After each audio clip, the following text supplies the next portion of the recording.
Japanese 24 চ্যানেলের পক্ষ থেকে স্বাগতম। তো ভিউয়ার সবাই কেমন আছেন? আশা রাখি সবাই ভালো আছেন। আজকে আমি যে বিষয়টি আলোচনা করব এটা হলো শিক্ষা প্রতিষ্ঠানের ম্যানেজিং কমিটিতে আছে সরকারি কর্মকর্তারা। কবে এটা জারি করা হবে? এ সম্পর্কে ভিডিওতে আমি বিস্তারিত বলে দেওয়ার চেষ্টা করব।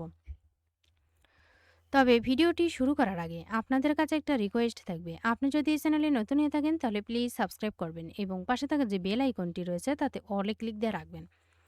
যাতে আমি পরবর্তী ভিডিও আপলোড দেওয়ার সাথে সাথে সবার প্রথমেই আপনার কাছে নোটিফিকেশন চলে যায়। এছাড়াও আমি আমার চ্যানেলে নতুন নতুন ভিডিও আপলোড দিয়ে রেখেছি, চাইলে দেখে নিতে পারেন। তো চলুন দেখি।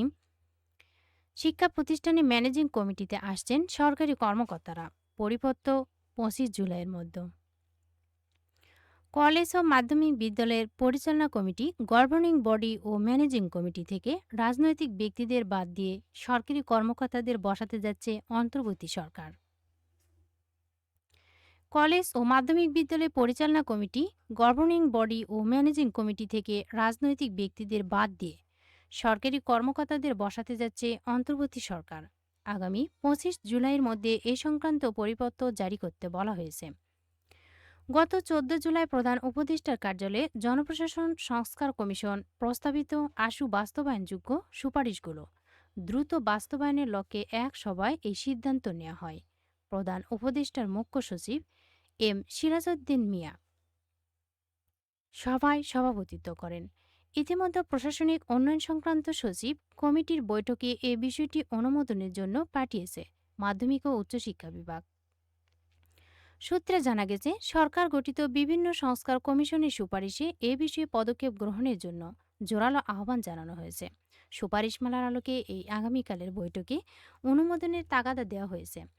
চলতি অর্থবছরে প্রশাসনিক উন্নয়ন সংক্রান্ত সচিব কমিটির প্রথম বৈঠক আগামীকাল বুধবার বেলা ৩টায় মন্ত্রিপরিষদ বিভাগের সভাকক্ষে অনুষ্ঠিত হবে। এতে সভাপতিত্ব করবেন মন্ত্রিপরিষদ সচিব ডক্টর শেখ আব্দুর রশিদ।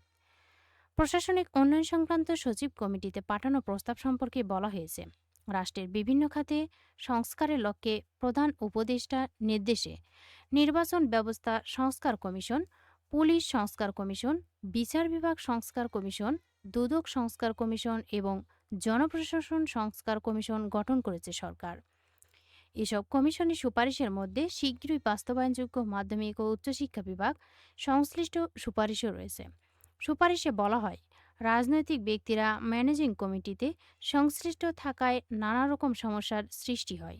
তাই ম্যানেজিং কমিটিতে রাজনৈতিক ব্যক্তির পরিবর্তে সরকারি কর্মকর্তাদের নিয়ে বেসরকারি কলেজ ও মাধ্যমিক বিদ্যালয় ম্যানেজিং কমিটি গঠনের জন্য জোরালো সুপারিশ করেছে কমিশন।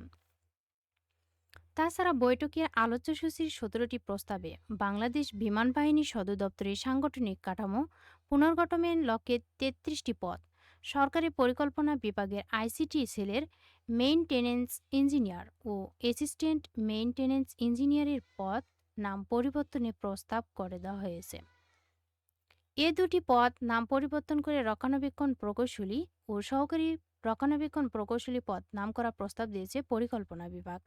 তাছাড়া বাংলাদেশ জাতীয় জাদুঘরের আওতাধীন জুলাই গণ অভ্যুত্থান স্মৃতি জাদুঘর স্থাপনের লক্ষ্যে রাজস্ব খাতে অস্থায়ীভাবে 37টি পদ, ন্যাশনাল ইনস্টিটিউট অব বায়োটেকনোলজির জন্য রাজস্ব খাতে অস্থায়ীভাবে 21টি পদ, জাতীয় মুক্তিযোদ্ধা কাউন্সিলের জন্য রাজস্ব খাতে কিন্তু 22টি পদ, এছাড়া আরও কয়েকটি পদে কিন্তু পরিবর্তন আনা হয়েছে। তো ভিউয়ার্স, এভাবে কিন্তু নামকরণ করার প্রস্তাব অনুমোদনের জন্য প্রশাসনিক উন্নয়ন সংক্রান্ত সচিব কমিটিতে পাঠানো হয়েছে, যা 25 জুলাইয়ের মধ্যে কার্যকর হবে। এই ছিল আজকের আপডেট। ভিডিওটি ভালো লাগলে অবশ্যই লাইক, কমেন্ট এবং শেয়ার করবেন। আরও নতুন নতুন ভিডিও পেতে চ্যানেলটিতে অবশ্যই সাবস্ক্রাইব করে সাথেই থাকবেন। এতক্ষণ ধৈর্য সহকারে ভিডিওটি দেখার জন্য সবাইকে ধন্যবাদ। সবাই ভালো থাকবেন, সুস্থ থাকবেন। আবারও দেখা হবে নতুন কোনো ভিডিওতে। আজকের মতো এই পর্যন্তই। আসসালামু আলাইকুম।